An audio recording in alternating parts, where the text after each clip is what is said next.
Hello champs, कैसे हैं आप सब लोग। मैं राकेश जांगिड़ आरसी क्लासेस के इस ऑनलाइन प्लेटफॉर्म पर आप सब लोगों का हार्दिक स्वागत करता हूं। और जिन लोगों ने इस चैनल पे अभी नए आए हैं वो इस चैनल को एक बार सब्सक्राइब कर लें, क्योंकि ये चैनल आपके लिए बहुत ही यूजफुल होने वाला है। आज की क्लास में अपन डिस्कस करने वाले हैं माध्यमिक शिक्षा बोर्ड राजस्थान अजमेर 2026 की जो बोर्ड परीक्षा हुई है, उसमें माध्यमिक शिक्षा बोर्ड उच्च माध्यमिक जो कक्षा है 12वीं कक्षा है उसके कंपलसरी इंग्लिश के पेपर की बात करने वाले हैं। तो आज अपन बात करेंगे कक्षा 12 के जो कंपलसरी इंग्लिश का पेपर हुआ था उसके सॉल्यूशन के बारे में। तो स्टार्ट करते हैं आज की यात्रा एक अच्छे जोश जुनून के साथ में। तो लेट्स स्टार्ट द जर्नी। आज की क्लास अब में अपन डिस्कस करने वाले हैं कक्षा 12 के सॉल्यूशन के बारे में। आज की डेट 13 फरवरी 2026 को ये एग्ज़ाम हुई है और इस एग्ज़ाम में जो मार्क्स हैं वो 80 हैं और इसका टाइम ड्यूरेशन है वो 3 आवर्स 15 मिनट्स हैं। और कंपलसरी इंग्लिश का ये पेपर है। इसका सॉल्यूशन सर राकेश जांगिड़ द्वारा आरसी क्लासेस श्री माधोपुर के द्वारा करवाया जा रहा है। तो आप देखेंगे कि आप इस पेपर में जितने भी क्वेश्चन आप लोगों ने किए हैं उनके अकॉर्डिंग कितने सही हुए कितने गलत हुए इनको अपन जज कर सकते हैं। और जज करने के बाद में अपन डिसाइड करेंगे कि इसमें आपके कितने मार्क्स हैं वो आप ऑब्टेन कर सकते हैं। चलिए स्टार्ट करते हैं अपन। सबसे पहले सेक्शन नंबर ए के बारे में। सेक्शन ए रिलेटेड है रीडिंग सेक्शन से। सेक्शन ए रीडिंग सेक्शन से रिलेटेड है, जिसमें जो पहला क्वेश्चन है, क्वेश्चन नंबर जो फर्स्ट है, वो एक पैसेज है, अनसीन पैसेज। इसको अपने को रीड करना है और इसके जो क्वेश्चंस हैं उनके आंसर आपको देने हैं। इनका जो मार्क्स वेटेज है वो 9 मार्क्स है। अंकों की संख्या है 9 और प्रत्येक प्रश्नों की संख्या भी 9 है और प्रत्येक जो क्वेश्चन है वो 1 मार्क का 1 नंबर का रहेगा। तो स्टार्ट करते हैं। सबसे पहले अपन एक बार इसको पैसेज को रफली अपन फटाफट एक बार रीड कर लेते हैं। Shopping centers are good. They are a sign of dizzying economic growth. The multi-level air-conditioned mall presents comfort, choice, luxury, and better times. But many metropolises with growing middle class now have such a great number of malls, all full with outlets that they appear to have long crossed situation point. कहने का मतलब ये जो paragraph passage आपके यहाँ पे unseen आया है वो सिटीज बड़े बड़े जो शहर हैं उन मेट्रोपोलिस सिटीज के अंदर जो शॉपिंग मॉल्स हैं उनसे रिलेटेड ये क्वेश्चन पैराग्राफ का यहाँ से पूछा गया है। आगे की अपन रीडिंग करते हैं तो यह कहते हैं नाउ ए डेज इन दिनों it seems a difficult default place for every activity is the mall. It is where we shop eat watch movie, arrange to meet our friends, or just generally lie around.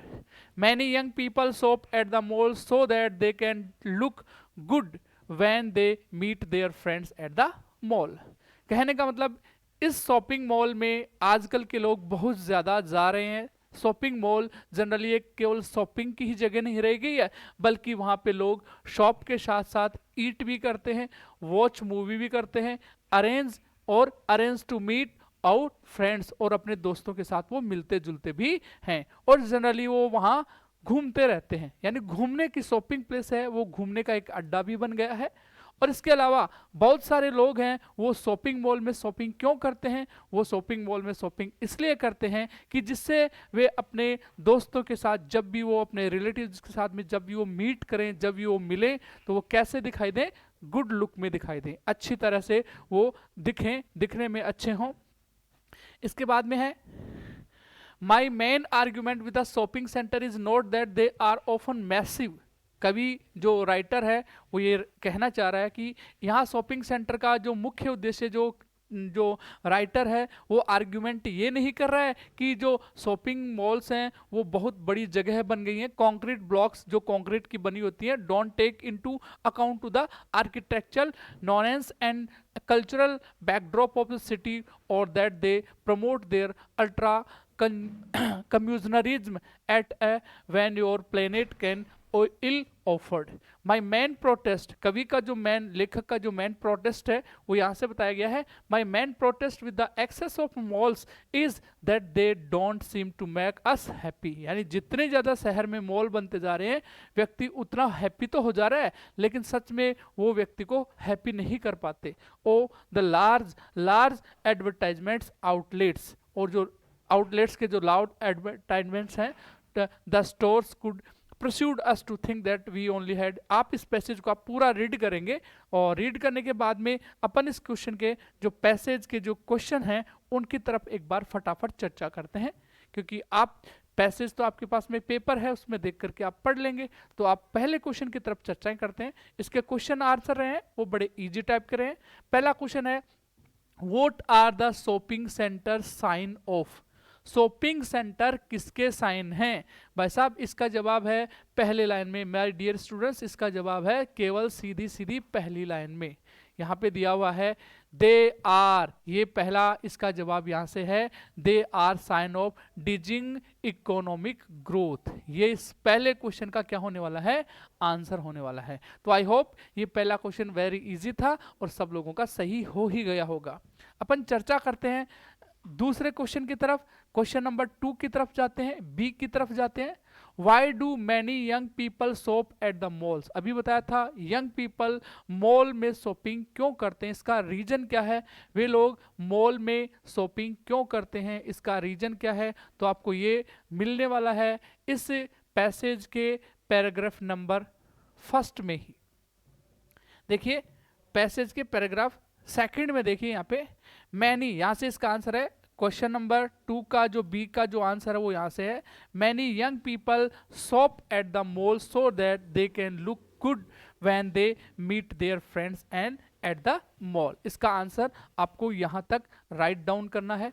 ये था question number passage number 1 के question number 2 का जवाब. आगे की चर्चा करें. Question number 3 में सी की बात करें तो how do people generally spend their time at a mall. लोग जनरली मॉल में अपना टाइम कैसे स्पेंड करते हैं, वहाँ पे मॉल में जाकर के लोग क्या क्या काम करते हैं. तो भी बताया था वो लोग, कुछ लोग खाने के लिए जाते हैं, कुछ लोग क्या करते हैं, कुछ लोग शॉपिंग करने के लिए जाते हैं. तो इसका जवाब यहाँ पे आपको इस पैसेज के पैराग्राफ नंबर कौन से में मिलने वाला है? इसका पैसेज का पैराग्राफ नंबर कहाँ मिलने वाला है? इसको देखिए आप, ये रहा यहाँ 2nd पैराग्राफ में. वी शॉप यानी वे शॉप, वी की जगह आप क्या कर देंगे? दे. पीपल के लिए आया तो दे कर दिए या पीपल लिख दीजिए. पीपल शॉप और क्या करते हैं? Eat, watch movies, arrange to meet और फ्रेंड्स और जस्ट जनरली लाई अराउंड. वो वहाँ घूमने के लिए, ईट करने के लिए, मूवी वॉच करने के लिए, इन सब चीज़ों को करने के लिए वहाँ पे आते हैं. ये था इसका क्वेश्चन नंबर 3 का आंसर, यानी सी नंबर क्वेश्चन का आंसर. बात करें अपन क्वेश्चन नंबर डी की, यानी 4th क्वेश्चन की. इस पहले पैराग्राफ के 4th क्वेश्चन की बात करें अपन, डी की बात करें तो डी देखिए,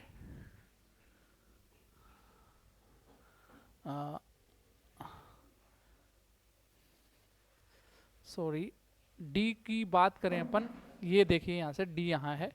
what is the main protest of the author. Author का मेन प्रोटेस्ट क्या है? ऑथर क्या प्रोटेस्ट करने वाला है इस बात में? With the access of malls, की मॉल्स की एक्सेसन ज़्यादा हो गई है, इनकी संख्या ज़्यादा हो गई है. इसके प्रोटेस्ट में लेखक है वो क्या प्रोटेस्ट करना चाहता है, मेन प्रोटेस्ट क्या करना चाहता है? क्वेश्चन नंबर जो 4 है इसका आंसर यहाँ पे आपको पैसेज में डायरेक्टली डिट्टो ऐसा कैसा मिल ही जाएगा. क्वेश्चन नंबर जो 4 है इसका यहाँ पे प्रोटेस्ट में दे रखा है माई. माई की जगह आप हिज कर दें क्योंकि राइटर के लिए आया, लेखक के लिए आया. हिज मैन प्रोटेस्ट, यहाँ से क्वेश्चन नंबर 4 का जवाब है his main protest with the access of malls is they don't seem to make us happy. यहाँ पे आप इसका आंसर फिल कर सकते हैं. क्वेश्चन नंबर डी था और डी का आंसर है वो आप देख पा ही रहे होंगे. आगे की बात करें अपन, तो आगे क्या, जो डी के बाद में क्वेश्चन नंबर ई है, यानी पांचवा जो क्वेश्चन है वो ये है, विच एक्टिविटी, ई वाला क्वेश्चन है, which activity could we do instead of shopping. Shopping के अलावा अपन कौन सी एक्टिविटी कर सकते हैं। ऐसे जरूरी नहीं कि हमें स्वस्थ रहने के लिए शॉपिंग ही करनी पड़े या अपने को जीवन में शॉपिंग करनी ही पड़े, इसके अलावा अपन क्या चीज है, एक्टिविटी है, वो कर सकते हैं, देखेंगे। क्वेश्चन नंबर ई का आंसर है, तो यहां पे दे रखा है इंस्टीड ऑफ शॉपिंग, शॉपिंग के अपेक्षा, शॉपिंग के बजाय, पांचवें नंबर का क्वेश्चन यानी ई नंबर का क्वेश्चन का आंसर है, शॉपिंग करने के स्थान पर वी कुड बी कुकिंग, हम कुकिंग कर सकते हैं। विजिटिंग नियर बाई वाटरफॉल, झरनों के पास में जा सकते हैं, बीच पे जा सकते हैं, टेम्पल में जा सकते हैं, या फिर अपन रीडिंग ए नोवेल, नोवेल को पढ़ सकते हैं, नोवेल पढ़ सकते हैं। राइटिंग पोइट्री, कविताएं लिख सकते हैं। मेकिंग म्यूजिक, म्यूजिक अपन कर सकते हैं। टेकिंग ए लॉन्ग वॉक, या फिर लंबी यात्राओं पर जा सकते हैं। प्लेइंग ए गेम, गेम खेल सकते हैं। लर्निंग डांस, या चाहे तो अपन डांस करना सीख सकते हैं। और विजिटिंग ए फ्रेंड, या चाहे तो अपन किसी दोस्त के यहाँ जा सकते हैं। ये आप शॉपिंग के अलावा भी काम कर सकते हैं। तो इसका आंसर यहाँ से होना है, और यहाँ तक इसका आंसर होना था। ये था आपका क्वेश्चन नंबर पहले का ई वाला पार्ट, यानी पांचवा इसका पार्ट था, पांचवा। अब बात करते हैं अपन एफ वाले पार्ट में। एफ वाला पार्ट है वो देखिए, what should we build in place of building malls, हमें मॉल्स बनाने की जगह क्या बनाना चाहिए। ये जरूरी नहीं कि हर जगह मॉल ही बने, मॉल्स की जगह ये ऑथर है, लेखक है, वो क्या बनाने के लिए कह रहा है। तो ये जो ऑथर है वो जनरली एक कहते हैं नेचर लवर है, नेचर लवर होने के नाते वो क्या बनाना चाहता है। ये रहा इसका 6 नंबर का आंसर, यहाँ से 6 नंबर का आंसर है, we should be building libraries, वो लाइब्रेरीज बनाने के लिए कहता है।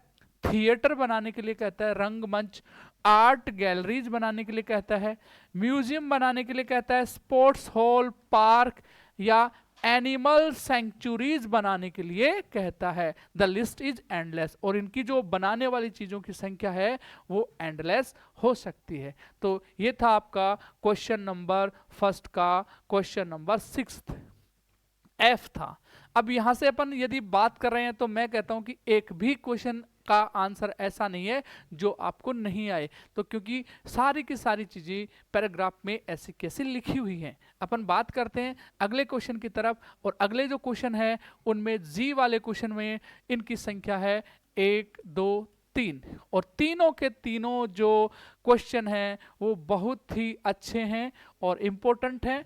तो सबसे पहले अपन पहले शब्द की तरफ चलते हैं, वेरी बिग इन साइज। यदि कोई चीज साइज में बहुत बड़ी होती है तो उसको कहते हैं मैसिव, MASSIVE, मैसिव। इसका आंसर होने वाला है मैसिव। और मैसिव आपको पैसेज में कहाँ मिलने वाला है, मैसिव आपको पैसेज में मिलने वाला है इस जगह पे, देखिए ये रहा आपका मैसिव वर्ड, ये रहा मैसिव। इसलिए जी का पहला आंसर होना है मैसिव। अगली अपन वन वर्ड की बात करें या वर्ड की बात करें, जो वोकैबुलरी का क्वेश्चन था वो ये था, very large and thick populated cities, वो शहर जो बहुत ज़्यादा जनसंख्या वाले होते हैं, जिनको अपन महानगर भी कह सकते हैं। और उसके लिए अपने पास में मेट्रोपोलिटीज नाम से यहाँ पे एक वर्ड आया है, शायद पहले ही पैराग्राफ में आया है, मेट्रोपोलिटीज। देखिए यहाँ पे वर्ड दिख रहा है मेट्रोपोलिसीज, यहाँ पे वर्ड आया मेट्रोपोलिसीज। ये इसका राइट आंसर होने वाला है, और ये बी का आंसर है, जी के बी पार्ट का आंसर है। और इसका जो अंतिम प्रश्न है वो इस तरह से है, और अंतिम प्रश्न तो मैं कहूं बहुत ही रिपीटेड, किसी भी कंपटीशन एग्जाम में भी आया हुआ है। प्लेस ऐसे स्थान वेयर बर्ड्स एंड एनिमल्स, जहां जानवर भी रहते हैं, जहां पक्षी भी रहते हैं, आर प्रोटेक्टेड, और उनकी रक्षा की जाती है फ्रॉम बीइंग हंटेड, शिकार होने से, यानी जानवरों को वहां रखा जाता है कि जिससे कि कोई भी व्यक्ति उनका शिकार ना कर सके। ऐसी जगह को अपन हिंदी में कहते हैं अभयारण्य। और अभयारण्य के लिए यहाँ पर बहुत ही इंटरेस्टेड वर्ड आया है सेंचुरीज। प्लेस पूछा है तो सिंगुलर में लिखते, यहाँ पे प्लेसेज नहीं पूछा है, प्लेस पूछा है तो आप इसको अपन सिंगुलर में लिख देंगे, SANCTUARY,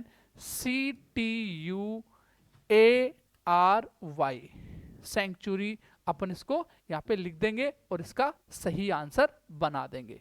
तो आई होप ये पहला क्वेश्चन आपको बहुत आसानी से अच्छे से समझ आने के बाद में आपने अपनी नोटबुक में अच्छे से कर ही दिया होगा।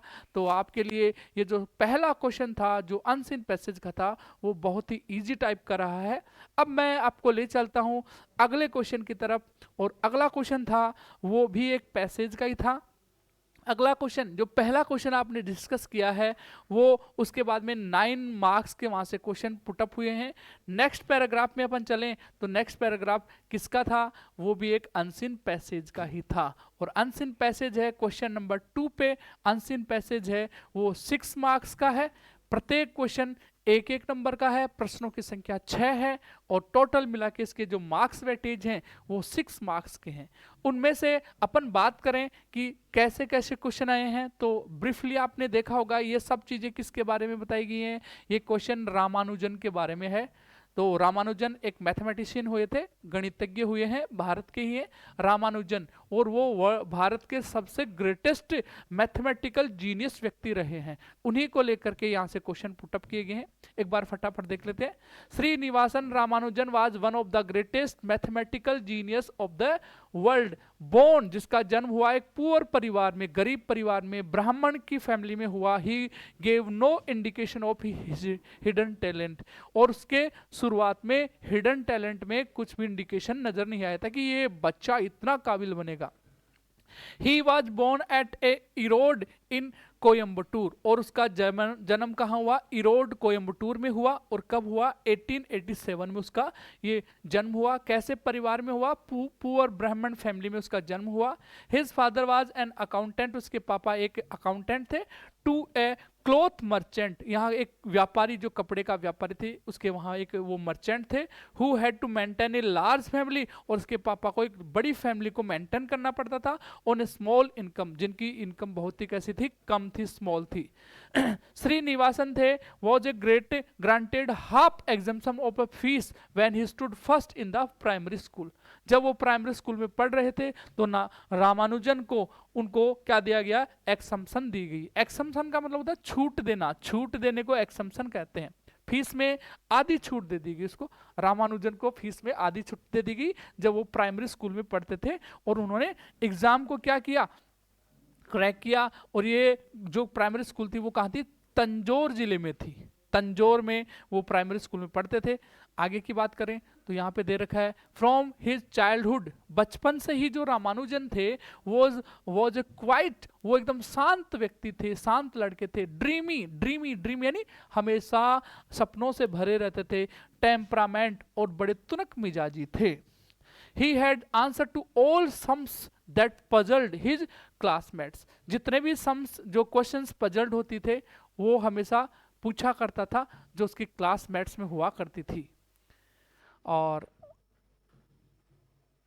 क्लासमेट में जो जितने भी थे वो ये जो बात होती थी उसके क्वेश्चंस के जो पजल्स होते थे वो हमेशा पूछा करता था। और इसकी विशेषता बताई गई है कि इनके जो पापा थे, रामानुजन के पापा थे, वो एक अकाउंटेंट थे, और उनका जन्म किस जगह पे हुआ था ये सब आपको बताया गया है।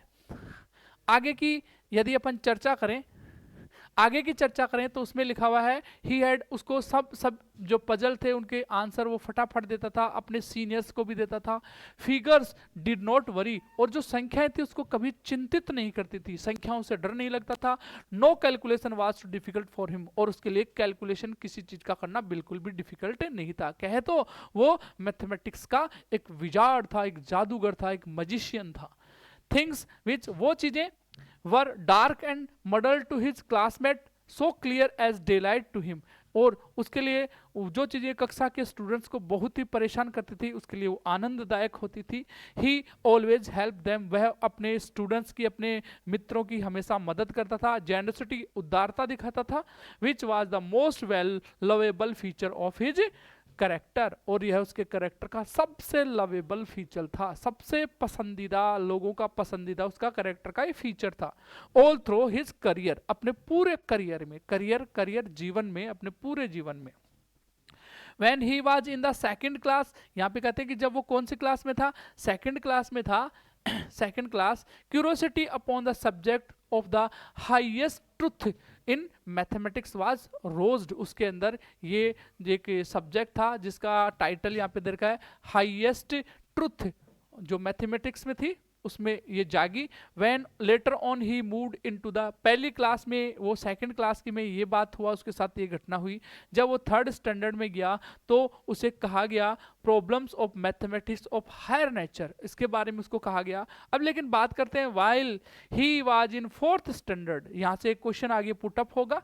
जब वो फोर्थ स्टैंडर्ड में था, he could solve the most difficult problem of the trigonometry, तो वह त्रिकोणमिति, ट्रिग्नोमेट्री है, उसकी हर क्वेश्चन को वह आराम से सॉल्व कर सकता था, तभी तो आगे चल करके वो बड़ा मैथमेटिशियन बना। ही ऑब्टेन्ड, इसको ये एक प्रकार का क्या मिला, एल्वर थियरीज्म और प्रूव्ड देम, वह इन थियरी को सॉल्व करता था। He followed Carr synopsis of pure mathematician, he showed all the problems without any other book aid him, और बिना किसी पुस्तक के वह इन सब प्रॉब्लम्स को सोल्व कर देता था।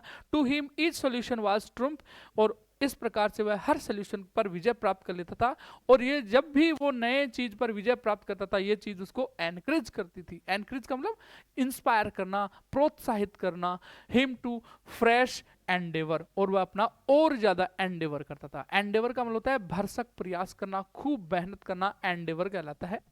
आगे की बात करें तो इस पैसेज में आया है रामानुजन, उसको ये सुब्रमण्यम स्कॉलरशिप अवार्ड भी मिला था, और usually awarded for proficiency in English and mathematics, यानी जो मैथमेटिक्स में और इंग्लिश में अच्छे स्टूडेंट्स होते थे उनको ये अवार्ड सुब्रमण्यम स्कॉलरशिप अवार्ड भी दिया जाता था। But the passion for mathematics gained, लेकिन उसका पैशन था वो मैथमेटिक्स में ज़्यादा था।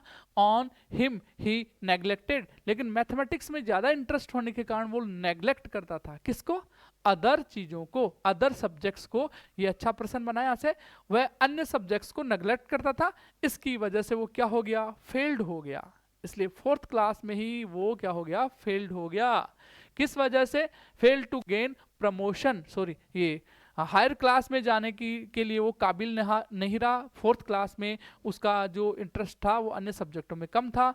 Thereby losing the his scholarship, उसको ये स्कॉलरशिप मिलने वाली थी, लेकिन ये स्कॉलरशिप उसकी क्या हो गई, लॉस हो गई, उसके हाथ से छिन गई। This was the greatest calamity, और यही उसके जीवन में, करियर में सबसे बड़ी आपदा थी, क्लैमिटी थी।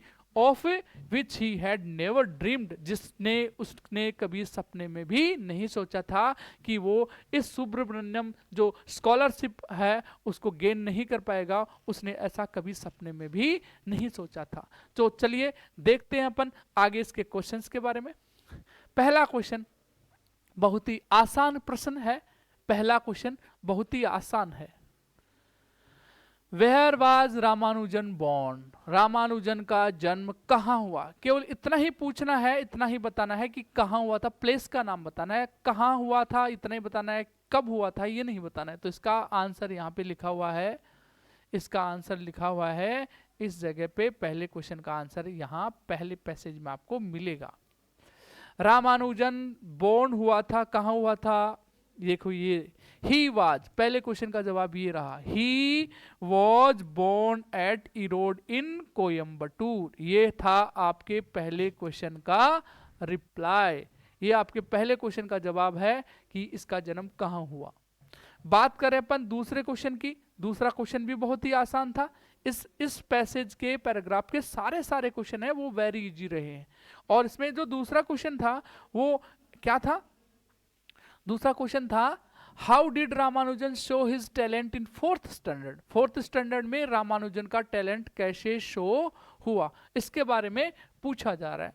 तो कैसे शो हुआ, उसने 4th स्टैंडर्ड में क्या टैलेंट दिखाया अपना, तो इसका दूसरे का आंसर है इन 4th standard he could solve the most difficult problem of trigonometry. इसका जवाब यहाँ से यहाँ तक होने वाला है।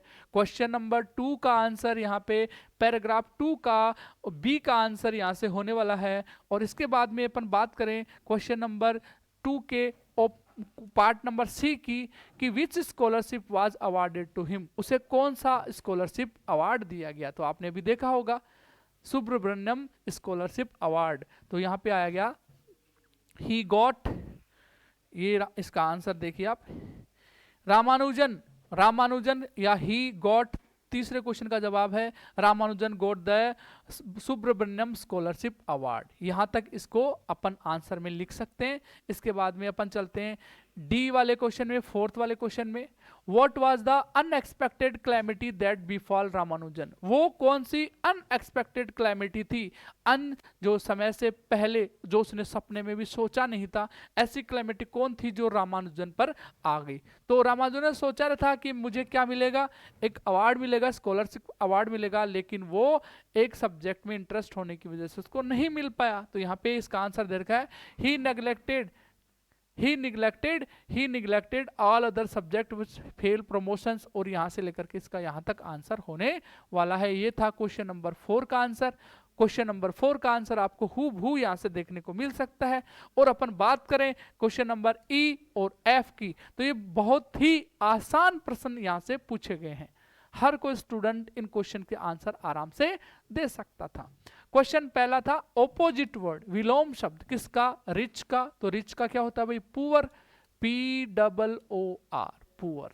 और एक क्वेश्चन पूछा गया था find the same word, synonyms पूछा था, इंस्पायर, इंस्पायर का मतलब होता है एनकरेज करना, एनकरेज, ENCOURAG,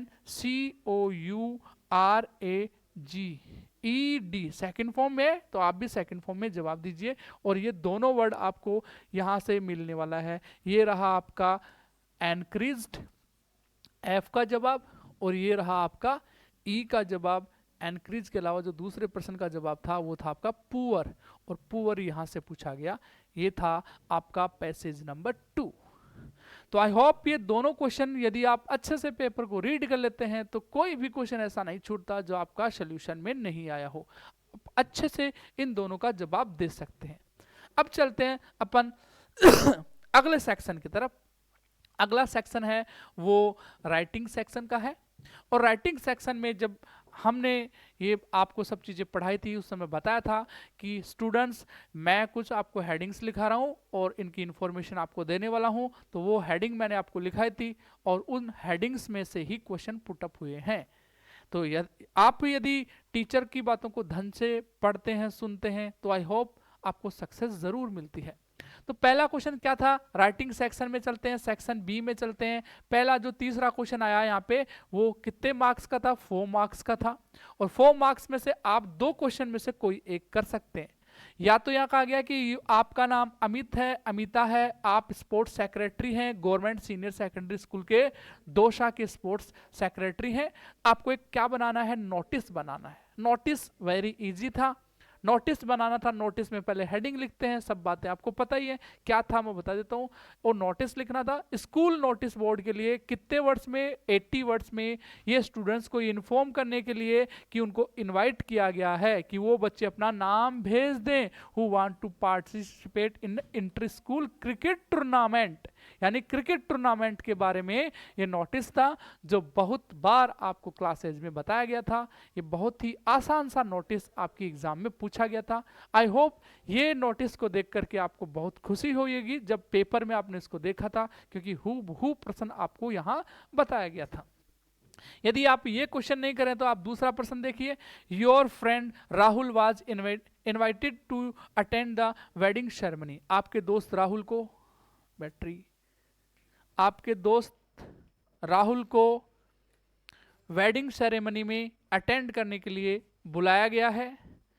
वेडिंग सेरेमनी में अटेंड करने के लिए आपके दोस्त राहुल को क्या किया गया है, बुलाया गया है। हिज सिस्टर एट उदयपुर, जहां उसकी बहन का विवाह है, और वो कहाँ है, उदयपुर में।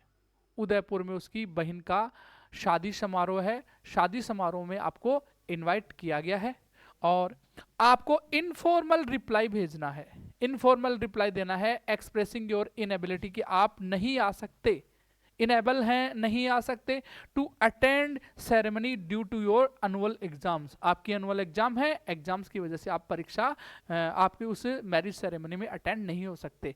तो यहाँ पे इनफॉर्मल आपको रिप्लाई भेजना है, इनफॉर्मल इनविटेशन के रिप्लाईज आपको अच्छे से बताए गए थे, हेडिंग सहित आपको बताए गए थे। यदि आप जुड़े रहते हैं पूरे साल आरसी क्लासेस श्री माधोपुर के माध्यम से, तो मैं आपको गारंटी देता हूँ कि आने वाली हर एग्जाम में, आने वाले हर साल बोर्ड एग्जाम में आपको बहुत अच्छी सफलता मिलने वाली है।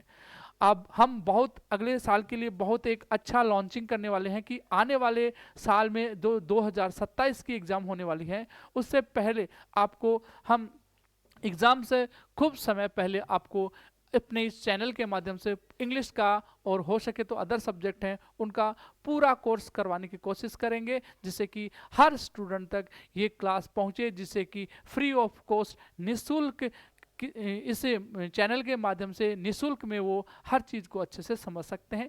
ग्रामर भी होगा, कंपोजिशन भी होगा, क्वेश्चन राइटिंग भी होगा, इसके अलावा राइटिंग सेक्शन, नोटिस, इनविटेशन, जितने भी पार्ट होंगे वो सब होगा। साथ ही आपको पढ़ाया जाएगा कि किस तरह से आप जो ये वाली चीज़ें हैं वो याद कर सकते हैं, जान सकते हैं। तो जिन लोगों ने अभी तक चैनल को सब्सक्राइब नहीं किया है, आरसी क्लासेस श्री माधोपुर के इस चैनल को सब्सक्राइब जरूर कर लें, जिससे कि हर सूचना आपको बहुत जल्द प्राप्त हो जाए। तो आगे चलते अपन कि अगली चीज़ों में हमने यहाँ पे बोर्ड एग्जाम में क्या पूछा गया है। तो क्या आप जो स्टूडेंट हैं जो हमसे पढ़े हुए हैं, तो क्या वो जज कर पा रहे हैं कि पेपर हूबहू वैसा का वैसा ही बताया जाता है जैसा कि बोर्ड एग्जाम में आता है। आगे देखिए, अब आते हैं क्वेश्चन नंबर 4 की तरफ। क्वेश्चन नंबर जो 3 था वो 4 मार्क्स का था, लेकिन क्वेश्चन नंबर जो 4 है वो 5 मार्क्स का होता है। क्वेश्चन नंबर 4 में जो हेडिंग होती है वो आपको क्या करना है, आपको करना है इस हेडिंग को देख करके एक शॉर्ट पैराग्राफ बनाना है। तो इसमें दे रखा है, you are Mohan Mona Mukesh editor of your school magazine, recently your school celebrated the annual prize function. इसके माध्यम से आपको क्या बनानी है, रिपोर्ट बनानी है। तो रिपोर्ट बनाते समय सबसे पहले ऊपर हेडिंग लिखते हैं, ये सब बातें क्लास में डिस्कस हो चुकी हैं, और इस हेडिंग लिखने के बाद में बाय द रिपोर्टर लिखते हैं। बाय द रिपोर्टर इसमें मोना या मुकेश हो सकता है, और इसके अलावा फिर वहाँ पे आप डेट मेंशन करते हैं, लेफ्ट हैंड साइड में डेट मेंशन करते हैं। इसके बाद में आप पूरी रिपोर्ट तैयार करते हैं। रिपोर्ट में हिंट्स लिखे हुए हैं, इनका यूज करते हुए, इनसे सेंटेंस बनाते हुए आप पूरी रिपोर्ट 80 वर्ड्स की आराम से बना सकते हैं। यहाँ 100 वर्ड में आपको रिपोर्ट बनानी थी। ये रिपोर्ट किस पर थी, एनुअल डिस्ट्रीब्यूशन प्राइज डिस्ट्रीब्यूशन या प्राइज डिस्ट्रीब्यूशन फंक्शन के बारे में ये रिपोर्ट थी। यदि ये रिपोर्ट आप करते हैं तो अच्छी बात है, नहीं करते तो इसके लिए एक अथवा का क्वेश्चन और का क्वेश्चन दिया गया है, और यहाँ पे हेडिंग लिखी गई है, पैराग्राफ बनाना है। वहाँ रिपोर्ट बनानी थी, यहाँ क्या बनाना है, पैराग्राफ बनाना है। कितने वर्ड में, 100 वर्ड में, और वो पैराग्राफ का हेडिंग था इम्पोर्टेंस ऑफ प्लांटेशन। प्लांटेशन का इम्पोर्टेंस, मेहनत, उसका महत्व, इसमें क्या क्या बातें हैं वो आपको क्लास के माध्यम से समझाई जाती हैं। तो जब भी आपकी कोई क्लास लगे इंग्लिश की, तो आप उसको ध्यानपूर्वक पढ़ें, जिससे कि आने वाली एग्जाम में आपको सफलता प्राप्त हो सके। अपन बात करते हैं अगले क्वेश्चन की। अगला question, question number 5। Question number 5 के मार्क डिसाइडेड किए गए, मार्क्स वेटेज है 5 अंक। और ये जो क्वेश्चन था वो किसका था, ये क्वेश्चन था लेटर राइटिंग का। और लेटर राइटिंग आपको बताया हुआ है कि लेटर, जॉब लेटर हो सकता है, लेटर राइटिंग में आपका लेटर टू एडिटर हो सकता है, इसके अलावा फॉर्मल और इनफॉर्मल लेटर भी हो सकते हैं। पहले डिस्कस करते हैं अपन इस क्वेश्चन के बारे में। Imagine that you are Harsha, आपका नाम हर्ष या हर्षा हो सकता है, आप लिविंग इन जयपुर, जयपुर में रह रहे हैं। लेटर लिखना है, किसको लिखना है, सुपरिंटेंडेंट ऑफ पुलिस, यानी एसआई साहब को लिखना है, पुलिस के एसआई को, सब इंस्पेक्टर नहीं है, सुपरिंटेंडेंट ऑफ एसपी को लिखना है, सॉरी ऐसा ही नहीं, एसपी सुपरिंटेंडेंट ऑफ पुलिस को आपको ही लिखना है, जयपुर के एसपी को ये पत्र लिखना है। और इसका सब्जेक्ट क्या है, about the increasing incidents of chain snatching, कि आपके इलाके में चेन स्नैचिंग ज़्यादा हो रही है और आप उनसे रिक्वेस्ट करना चाहिए स्ट्रिक्ट कदम उठाएं, कंट्रोल द लॉ, इस पे कंट्रोल करें, law and other conditions in the city, city में जो लॉ है, कानून है, उनका पालन करवाया जाए, चेन स्नैचिंग को रोका जाए। इसको लेकर के आपको क्या लिखना था, आपको एसपी साहब को, एसपी जयपुर को आपको एक लेटर लिखना था। ये कैसा लेटर था, ये था आपका फॉर्मल लेटर। फॉर्मल लेटर यदि आप करते हैं तो बहुत अच्छी बात है, यदि नहीं करते हैं तो इसके बाद में ये बहुत बार बताया गया है कि हर साल, हर तीसरे चौथे साल, दूसरे साल ये क्वेश्चन रिपीट होता रहता है। लेटर टू एडिटर नहीं बल्कि जॉब लेटर, जॉब लेटर हर तीसरे साल ये क्या होता है, रिपीट होता रहता है। और लगभग कई बार फिजिक्स का लेक्चर पूछता है, कई बार इंग्लिश का लेक्चर पूछता है, कई बार अकाउंट्स का लेक्चर पूछता है, कई बार क्लर्क के बारे में पूछता है। तो इस तरह से यहाँ पे क्वेश्चन रिपीट होते रहते हैं। और लेटर आपको यदि ड्राफ्ट याद रहता है, लेटर का ड्राफ्ट कैसे करते हैं, तो आराम से लेटर का अपन पूरा भरपूर फायदा उठा सकते हैं, पूरा लेटर अपन राइट कर सकते हैं। तो देखिए क्या लेटर था, इमेजिन यू आर ज्योति जयेश, मान लीजिए आपका नाम क्या है, ज्योति, आपका नाम क्या है, जयेश, आप कोटा में रह रहे हैं और आप क्या करें, एक पोस्ट ग्रेजुएट, यानी आपने क्या कर रखी है, एमए एमएससी एमकॉम कर रखा है, MA MSc MCom post graduate है इन इंग्लिश, कौन से सब्जेक्ट से है, यानी आपने एमए कर रखा है, एमए किससे कर रखा है, इंग्लिश से कर रखा है। और आपने साथ में बीएड डिग्री भी आपके पास में है, बीएड भी कर रखी है। कहने का मतलब आपको क्या बनना है, आपको एक स्कूल के अंदर क्या करना है, लेक्चर का काम करना है। इसलिए एडवर्टाइजमेंट को देख करके आपको क्या करना है, एक लेटर लिखना है स्कूल के डायरेक्टर को, किसके लिए, जॉब ऑफ इंग्लिश टीचर या इंग्लिश लेक्चरर के लिए। इसलिए आप जॉब एप्लीकेशन लिखें, प्रिंसिपल को लिखें, जिस प्रिंसिपल के स्कूल का नाम है आदर्श सीनियर सेकेंडरी स्कूल कोटा, किस लिए, सब्जेक्ट क्या है, vacant post of A lecture in English. आधी से आधी बातें मैं कहूं तो लेटर में ऐसी कैसी लिखी हुई होती हैं, आपको ड्राफ्ट पता रहता है ना, तो आप इन क्वेश्चंस का, इन लाइंस का हेल्प लेते हुए आराम से you can manufacture, you can draft the correct letter. बस धैर्य रखने की जरूरत होती है, चीज़ों को समझना होता है। इंग्लिश के अधिकतर क्वेश्चन के आंसर मैं कहूँ तो पेपर में ही होते हैं। ऐसे कैसे पैराग्राफ के आंसर पेपर में आए, दूसरा पैराग्राफ के क्वेश्चन के आंसर भी पेपर में आए। यहाँ देखें तो आधे से ज़्यादा मैटर पेपर में लिखा होता है। जो बच्चा एक दिन भी नहीं पढ़े, जिसको रीडिंग राइटिंग अच्छे से आता है ना, और अंडरस्टैंडिंग समझ में सब चीज़ें अच्छे से आती है ना, तो बिना पढ़े भी इंग्लिश में पास हो सकता है। It's very easy to pass in subject in English. लेकिन फिर भी पता नहीं लोगों को इंग्लिश का इतना डर क्यों लगता है। तो देखते हैं अपन आगे, अटैच ए सूटेबल रिज्यूमे, और उसके साथ में रेज्यूमे भी आपको अटैच करना है। यानी आपको ये कैसा लेटर लिखना था, जॉब लेटर लिखना था।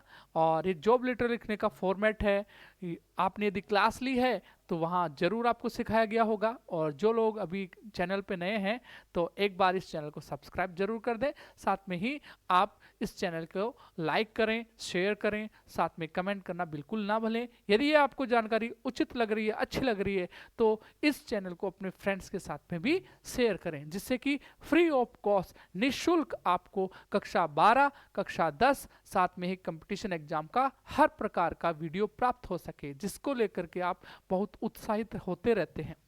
आगे की आगे की बात करें तो ये मेरे स्टूडेंट्स का, माय डियर स्टूडेंट्स का सबसे इंटरेस्टिंग टॉपिक है, सबसे इंटरेस्टिंग पार्ट है। सबसे इंटरेस्टिंग पार्ट जिसको लेकर के अपन चर्चाएं करने वाले हैं वो है सेक्शन नंबर 3। और सेक्शन नंबर 3 किसका है, ग्रामर का। ग्रामर के बारे में अपन जानकारी लेने वाले हैं। सबसे पहले अपन क्वेश्चन नंबर 6 के बारे में चर्चा करते हैं। 6 में क्वेश्चनों की संख्या है, क्वेश्चंस की जो संख्या है वो 3 है। प्रत्येक क्वेश्चन 1 वर्ग मार्क का वेटेज रखता है, यानी प्रश्नों की संख्या 3, अंक भी उसके कितने, एक एक करके 3 अंक आपको प्राप्त होने वाले। और मैं कह सकता हूं कि ये जो फ्रेजल वर्ब यहां से आई है वो अपनी क्लास के नोट से डिट्टो पूछा गया है। ऐसा का ऐसा डिट्टो फ्रेजल, मैंने ज़्यादा फ्रेजल वर्ब नहीं लिखाई है, मैंने मुश्किल से 50 फ्रेजल वर्ब लिखाई होंगी, और उन 50 फ्रेजल वर्ब में यहाँ से क्वेश्चन डिट्टो पूछा गया है। ऐसा का ऐसा फ्रेजल वर्ब भी आया है। सबसे पहले देखें, he was choose the correct phrasal verb. Phrasal verb choose करना है, ब्रैकेट में दी हुई है। He was by his aunt, उसका अपनी चाची के द्वारा क्या किया गया, ब्रॉट अप, ब्रॉट डाउन, लालन पालन, पालन पोषण किया गया। तो बहुत बार रट्टा मार के बताया गया कि पालन पोषण करने के लिए किसका प्रयोग होता है, ब्रॉट अप का प्रयोग होता है। Brought up is the right answer. when do you in the morning, सबको पता है आप मॉर्निंग में कितने बजे उठते हैं, इसका मीनिंग ये जच रहा है। तो मीनिंग में उठने का मीनिंग आ रहा है सेंटेंस में, तो उठने को कहते हैं गेट ऑन या गेट अप, तो राइट आंसर होगा गेट अप। गेट अप शायद ये क्लास में मैंने बहुत अच्छे से डिस्कस किया है। गेट अप ये मैंने ब्रॉट अप, तीसरा क्वेश्चन भी मैंने बहुत अच्छे से डिस्कस किया है। तो फायर आग थी, वो आधी रात को क्या होगी, ब्रोक इन हो गई, ब्रोट आउट होगी। लाए लगना, मारवाड़ी में कहते हैं लाए लग गई, भाई आग लगना, ज्वाला लगना, ये सब क्या कहलाता है, किसी घटना का होना ब्रोक आउट कहलाता है। ब्रोक आउट अचानक किसी बीमारी का या फैलना भी ब्रोक आउट कहलाता है। ये ब्रोक आउट का क्वेश्चन आपके लिए बहुत ही इंपॉर्टेंट था, जैसा कि आपके एग्जाम में हूबहू पूछा गया है।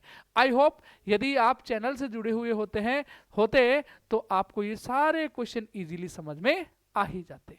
अब आगे की चर्चा करते हैं अपन क्वेश्चन नंबर 7 की। क्वेश्चन नंबर 7 भी बड़ा ही इंटरेस्टिंग होने वाला है।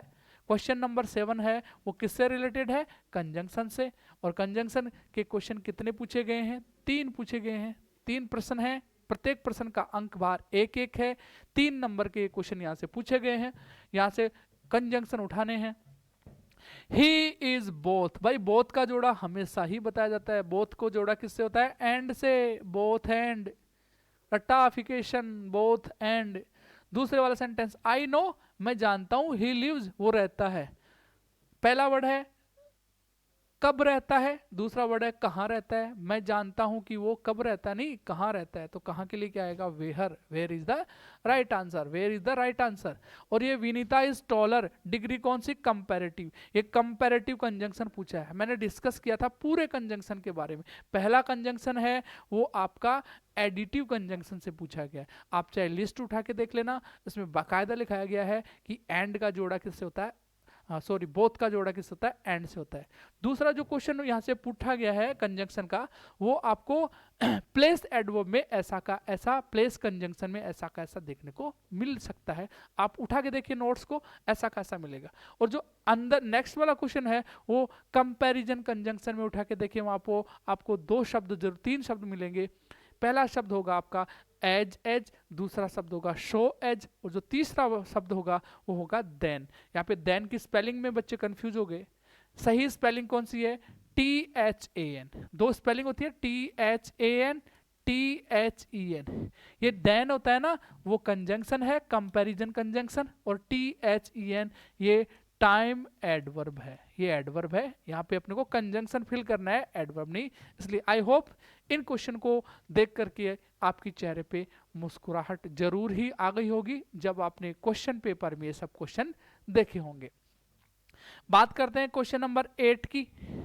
8 नंबर जो क्वेश्चन था वो कहता है कि इन्फिनेटिव का प्रयोग करते हैं, यानी किसके थे, सिंथेसिस के क्वेश्चन थे। सिंथेसिस बोर्ड एग्जाम में पूछा गया, कितने नंबर का, 2 नंबर का। पहला क्वेश्चन 3 नंबर का, फिर से क्वेश्चन नंबर 3 नंबर का, फिर 2 नंबर का, 6 2 कितने हो गए, 8 नंबर हो गए। और 2 नंबर का आपको पूछा गया था। आगे की बात करते हैं, वो आगे क्वेश्चन आएगा। पहला जो ये क्वेश्चन था सिंथेसिस का, उसमें यूज करना है कि आप इन्फिनेटिव से आप इसको कंबाइंड कीजिए। इन्फिनेटिव टू इन्फिनेटिव लगा करके, बेर इन्फिनेटिव लगा करके आपको दोनों सेंटेंस को जोड़ना है। तो वह बहुत ही आसान काम होता है ये। ही टुक ए पेपर, उसने एक पेपर लिया। ही रोट ए लेटर, उसने एक पत्र लिखा। तो इसमें वर्ब कहाँ है, 2 जगह है, एक टुक है, एक रोट है। तो यहाँ पहले वाला सेंटेंस लिख दीजिए, फिर इसके बाद में इसको हटा दीजिए। यहाँ पे रोट के साथ में क्या लगा दीजिए, टू। और टू के साथ में रोट न लिख करके अपन क्या लिखेंगे, राइट, फर्स्ट फॉर्म लगाएंगे। तो ये आसान सा काम हो जाएगा।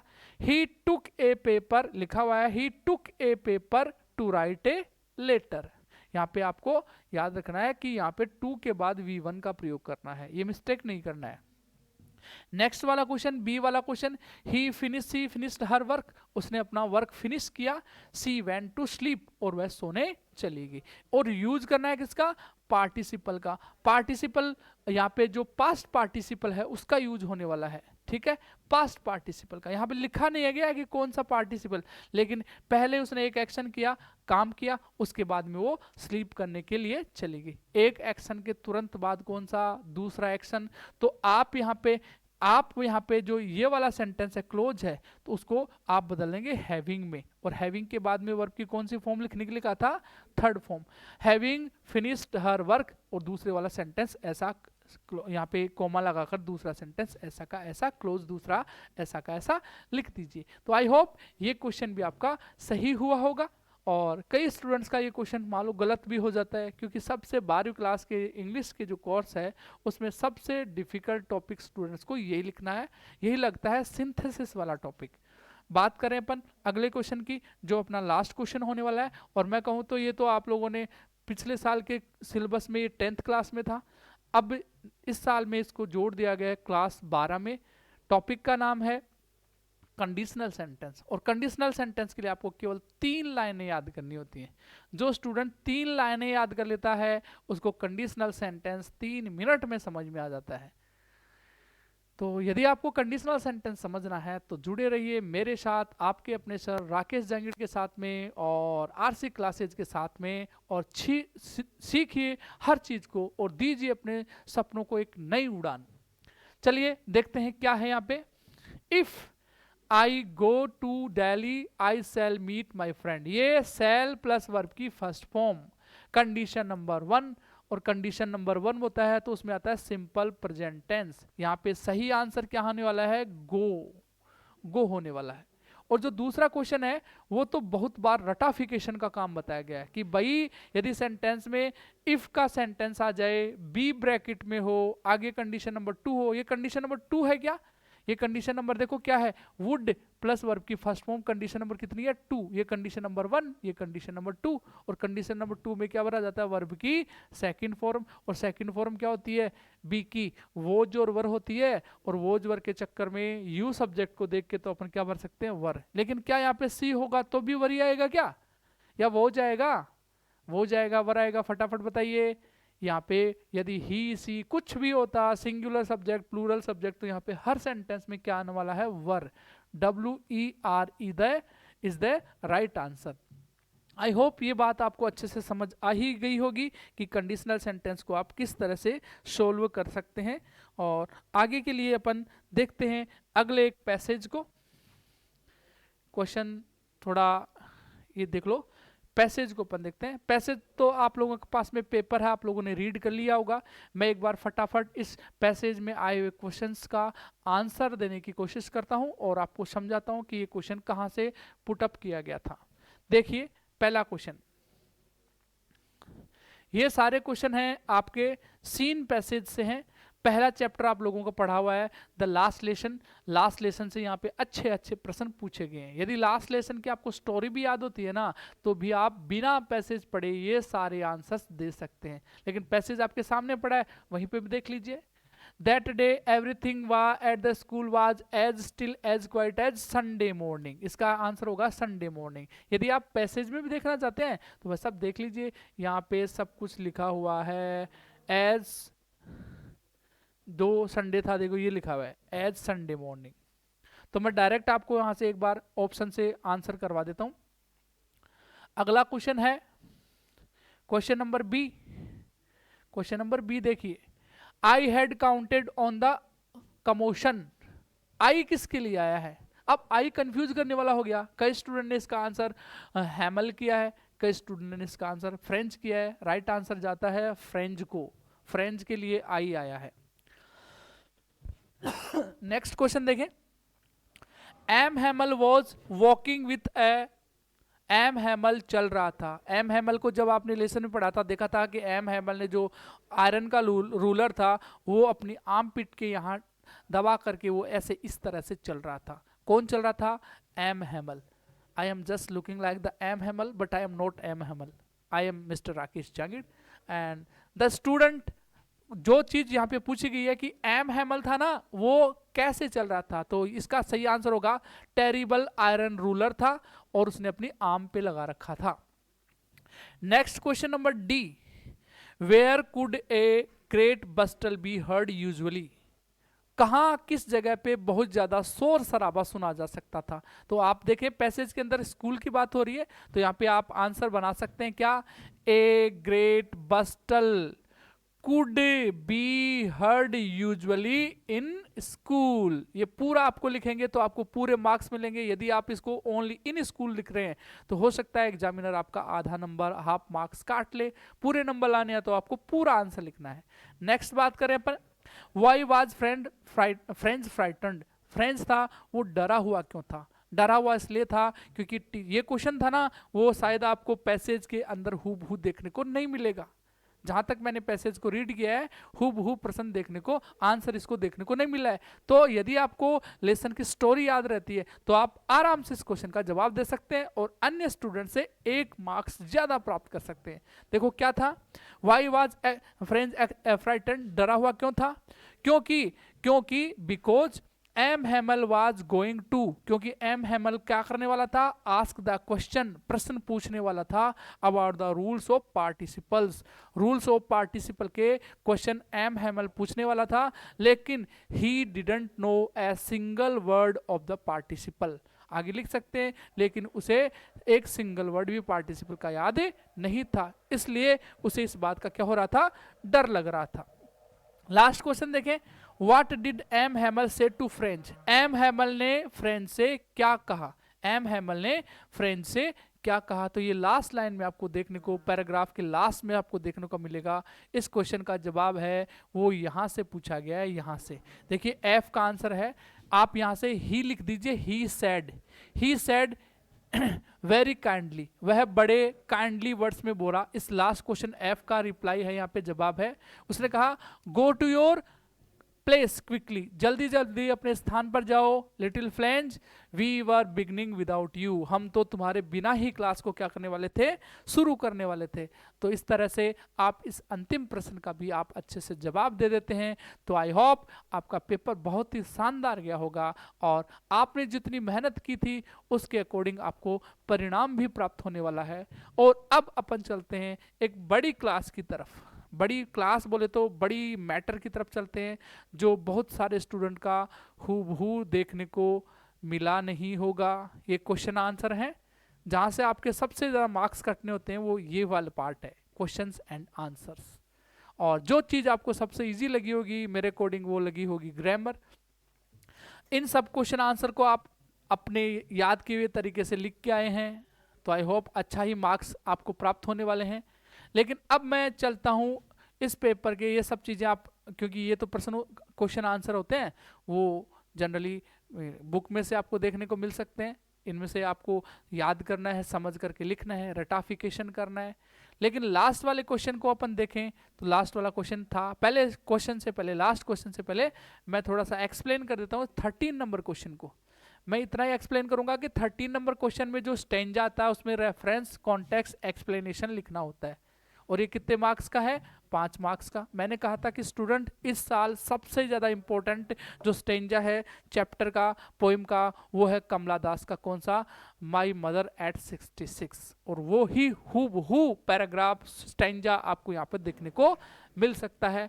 ये एयरपोर्ट वाली बात, सिक्योरिटी गार्ड स्टैंडिंग, ये सब आप लोगों ने, मैंने कहा था ये कीवर्ड होते हैं, विंटर मून होता है, एक होता है, ये मैंने कहा था कीवर्ड होते हैं। अम्मा, मम्मी के लिए आया है, तो ये सब कहाँ से आया है, माई मदर एट 66 से आया है। और ये लिखा किसने है, कंपोज्ड बाई कमला दास। आप रेफरेंस लिखेंगे, फिर कॉन्टेक्स्ट लिखेंगे और आप फिर आगे एक्सप्लेनेशन भी देंगे। तो आई होप ये क्वेश्चन आपके लिए बहुत ही इंटरेस्टिंग लगा होगा, बहुत इजी समझ में आया होगा, क्योंकि इस क्वेश्चन के बारे में हमने बहुत बार डिस्कस किया था कि स्टूडेंट्स कमला दास का माई मदर एट 66 अच्छे से याद कर लो, और वही एग्जाम में देखने को मिला।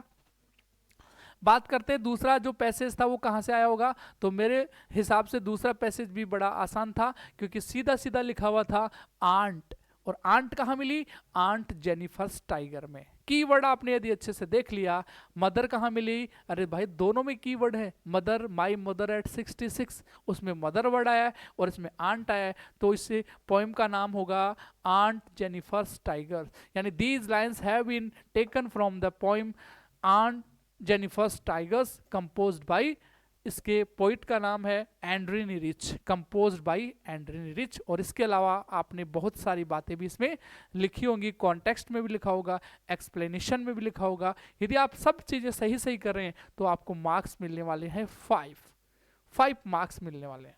और ये कीपिंग क्वाइट से ये क्वेश्चन पूछे गए थे। Central idea thing of beauty का पूछा गया था। यदि आप पोएम की केवल आप पोएम के बारे में बेसिक इन्फॉर्मेशन भी रखते हैं ना, तो पोएम के क्वेश्चन आपको सही हो सकते हैं, सही मार्क्स दिला सकते हैं। और अब अपन चलते हैं अपने लास्ट क्वेश्चन की तरफ। Last question 18 number question, choose the correct option as answer.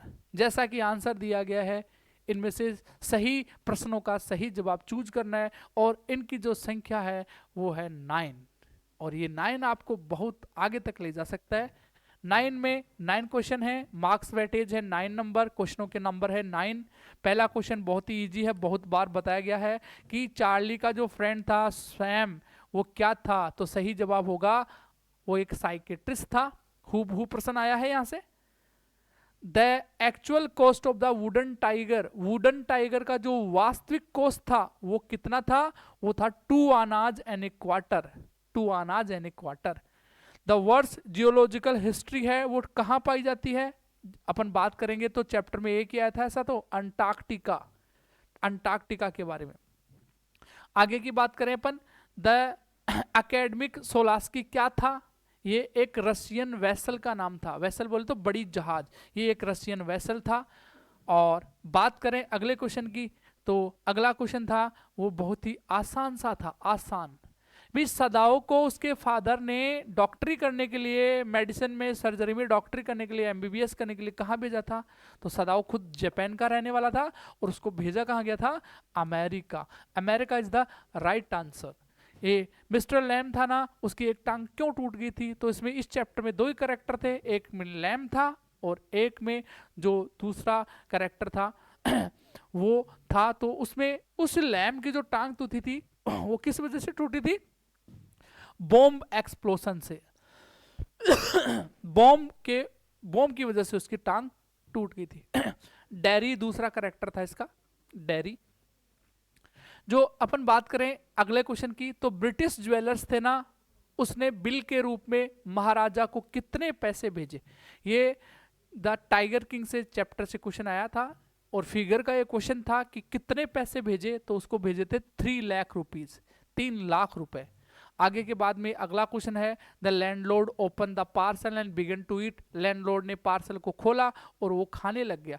क्या खाने लगा, क्या उसको उसके पार्सल के अंदर दिखाई दी लैंडलॉर्ड को, तो उसमें एक मिठाई थी जिसका नाम क्या था, वदाइज। क्या नाम था, वदाइज। द मेमोरीज ऑफ चाइल्डहुड से यहाँ से लेसन से ये क्वेश्चन आया है। अगला क्वेश्चन जो लास्ट क्वेश्चन था, मैं कहूँ इस क्वेश्चन की सीरीज में सबसे इजी क्वेश्चन, सदाओ वाले चैप्टर से फिर से पूछा गया है। यानी सदाओ जो द एनिमी चैप्टर है उसमें से जो अमेरिकन सोल्जर जो सदाओ के घर तक पानी में बह करके आ गया था, उसका नाम पूछा है। What was the name of the American soldier, American soldier का नाम था टॉम। तो आई होप ये बात आपको अच्छे से समझ में आ ही गई होगी। तो जिन जिन स्टूडेंट्स ने आज का पेपर दिया है, पेपर का लेवल की यदि बात करें एवरेज, तो वो बहुत आसान रहा है। एक अच्छा एवरेज वाला पेपर एग्जाम में आया है। अधिकतर स्टूडेंट्स को उनके चेहरों पर खुशी रखनी चाहिए क्योंकि पेपर का स्तर बहुत ही आसान रहा है। यदि आप आगे की एग्ज़ाम के लिए, आप अपने छोटे भाई बहनों के लिए या जो अन्य स्टूडेंट हैं जो आने वाले समय में 2027 में बोर्ड एग्ज़ाम देने वाले हैं, आरसी क्लासेज उनके लिए एक शानदार सौगात लेकर के आया है। आरसी क्लासेज के माध्यम से आप सब स्टूडेंट्स को 2027 की एग्ज़ाम से पहले एक शानदार तैयारी के लिए आरसी क्लासेज शानदार तैयारी के लिए एक कोर्स लॉन्च करने वाला है। और ये कोर्स अभी फ़िलहाल यूट्यूब पे रहेगा और YouTube पे आप देखेंगे कि सभी जो इंग्लिश की जितने भी पार्ट हैं, इंग्लिश के जितने भी पार्ट हैं, उन सब पार्ट्स के बारे में हम सब डिस्कस करने वाले हैं। इंग्लिश के जितने भी पार्ट्स होंगे, टॉपिक होंगे, चाहे वो ग्रामर का हो, चाहे वो लिटरेचर का हो, चाहे वो कंप्रीहेंशन का हो, चाहे वो क्वेश्चन आंसर का हो, चाहे वो पोइट्री का हो, चाहे वो टेक्स्ट बेस्ड कोई भी क्वेश्चन हो, उन सब की ऑनलाइन क्लासेज, रेगुलर क्लासेज आपको आरसी क्लासेज श्री माधोपुर के इस ऑनलाइन प्लेटफॉर्म पर मिलने वाली हैं। तो जिन जिन स्टूडेंट्स ने ये वीडियो देखा है, आई होप उनको ये वीडियो बहुत ही पसंद आया होगा, और आशा करता हूँ कि पसंद आने के बाद में अधिकतर स्टूडेंट्स ने ये निर्णय ले लिया होगा कि आने वाले 2027 के एग्ज़ाम में जितने भी स्टूडेंट्स आरसी क्लासेस से जुड़ने वाले हैं, वो उनको एक बड़ी सफलता मिलने वाली है।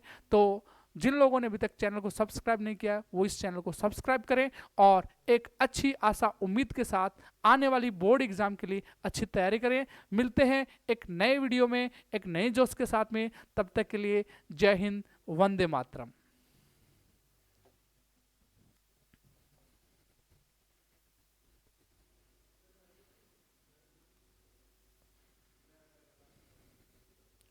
हाँ मैडम। हाँ, बस आगो बता कहेंगे जी। कति गेस्ट कता का है, कता के आदमी आए थे, गेस्ट वेस्ट मेहमान कोई होंगे।